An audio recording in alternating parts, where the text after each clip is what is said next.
SuperTalk Mississippi media production. Discover the Copiah Advantage. Copiah County is a Mid-South gem with a spirit of opportunity, a business-friendly environment, and access to major transportation networks. Copiah County, let's do business. Visit copiahworks.com today and discover the Copiah Advantage.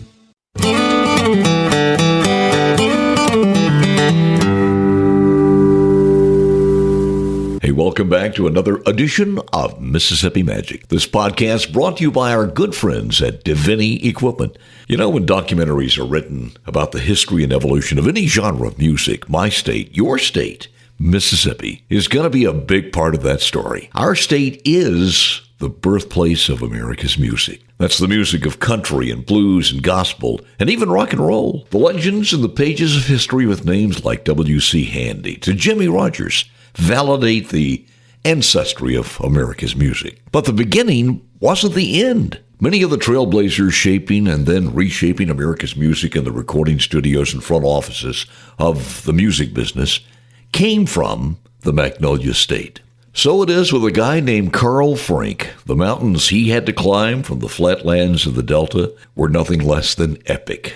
That's next, along with a personal story I've never, ever shared on the air all of these years, all involving one of America's greatest entertainers, a Mississippian whose daddy named him Carl Frank. More after this from Divini Equipment. You know, it seems to be with all the concerns about the crowds and coals, one of the best places to be is all by yourself on your new Kubota tractor. Zero turn more or compact. There's no better place in Mississippi to make that happen than Divini Equipment.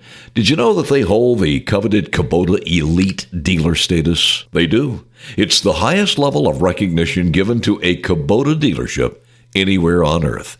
It's reserved for the highest level of customer service and satisfaction. Whatever your needs are in equipment, check them out at DiviniEquipment.com. And of course, Highway 51 North in Madison and Divini Drive in Jackson. They are ready for spring.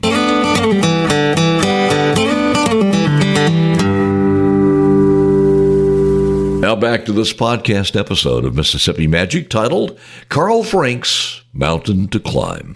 When the Mississippi teenager was 14 years old, his mom bought him a guitar because she heard him singing around the house and thought he had a pretty good voice.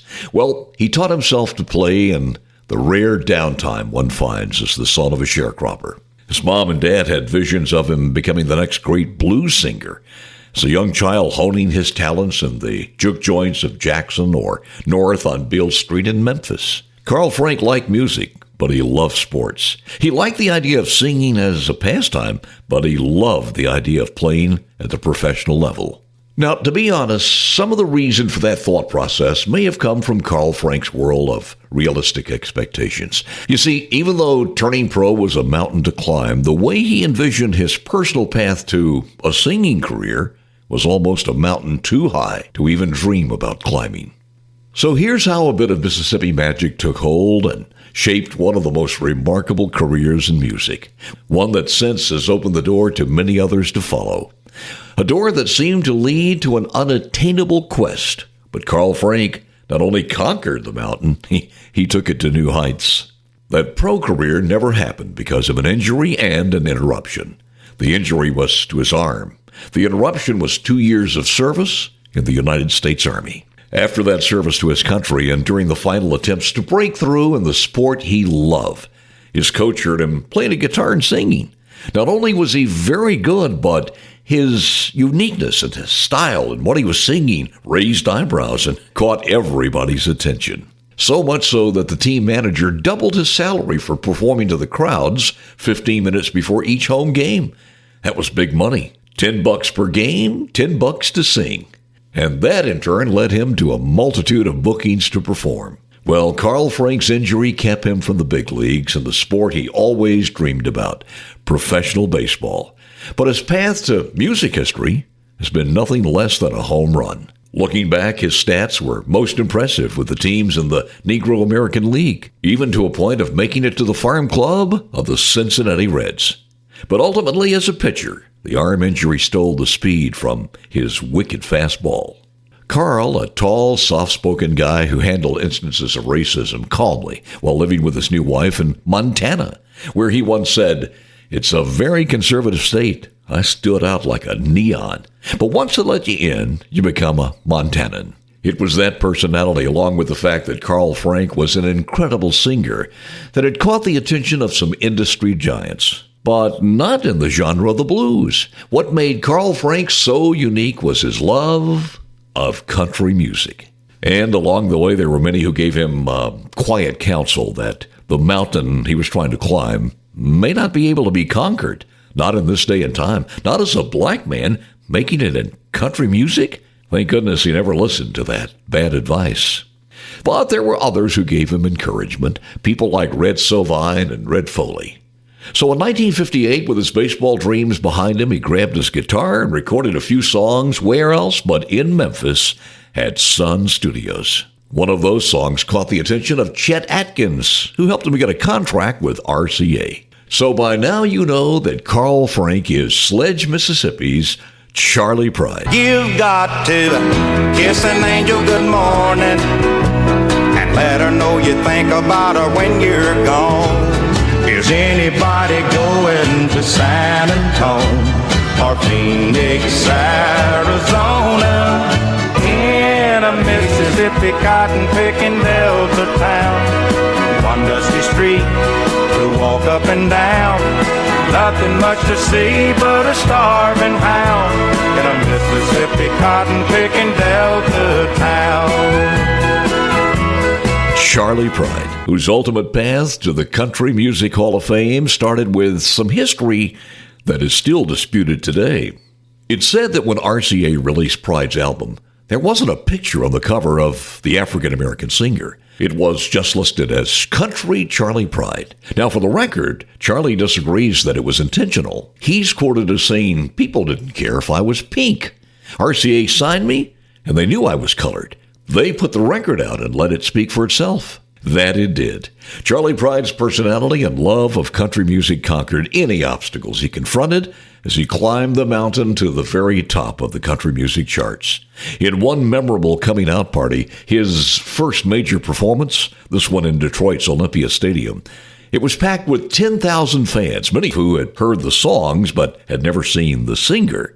Charlie Pride is quoted as saying, "Friends, I realize it's a little unique, me coming out here with a permanent suntan to sing country and western music to you, but that's the way it is." His fans loved him even more. Then, in 1967, Mississippian Charlie Pride appeared at the Grand Ole Opry. He's won numerous accolades, Entertainer of the Year and Top Male Vocalist Awards. From 1969 to 1971 alone, Charlie Pride dominated the country music charts in that short time span with eight number one hits. And you should know that the Sledge, Mississippi-born Charlie Pride's ascent to the mountaintop in the total number of RCA records sold was second only to a fellow Mississippian named Elvis Presley. Now, I said earlier that I'd tell you a story about Charlie Pride that I've never shared on the air in all these years. I have mentioned a couple of times about on-the-air interviews with Charlie Pride and once even helping Charlie and his dad shop for a car. But here's a story I've never told. Once before leaving after an interview, he wanted to show his appreciation for the help, the interview itself, and on me playing his music over the years. And he said, "Is there anything I can do?" I answered, "Yes, as a matter of fact, there is one thing. That one thing that would mean the world if you have some time." Charlie Pride said, "Name it." I said, "Charlie, my father-in-law, Jim, is a World War II veteran and a world-class Charlie Pride fan. Unfortunately, he's in the final stages of cancer, and he doesn't have long to live. There's no singer he has mentioned to me over the years that he loves more than Charlie Pride. And if you had time, I'd love for you to make a quick stop and pay him a visit." Without hesitation, he said yes, if it's somewhere that doesn't make him miss his plane out of Memphis later that evening. I told him his home was only a couple of miles away. So, long story short, Charlie Pride walks into my father-in-law's bedroom where he was coming in and out of sleep from the pain medication, and he waited for his eyes to open. When they did, Charlie spent time chatting with him, holding his hand until my father-in-law finally went silent and fell back to sleep. I took Charlie back to his car and thanked him.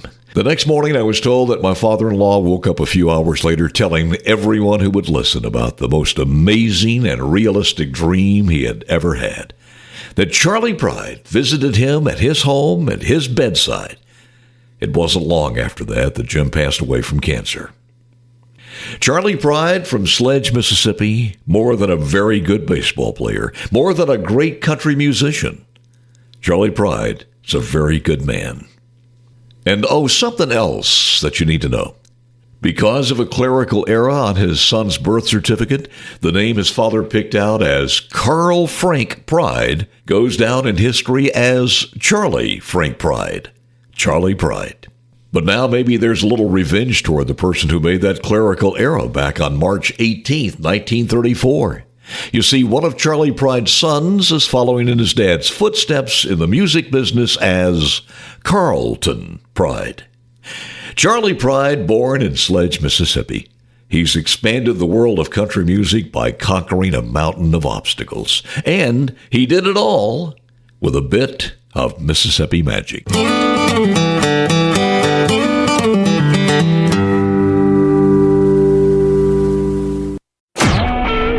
SuperTalk Mississippi media production.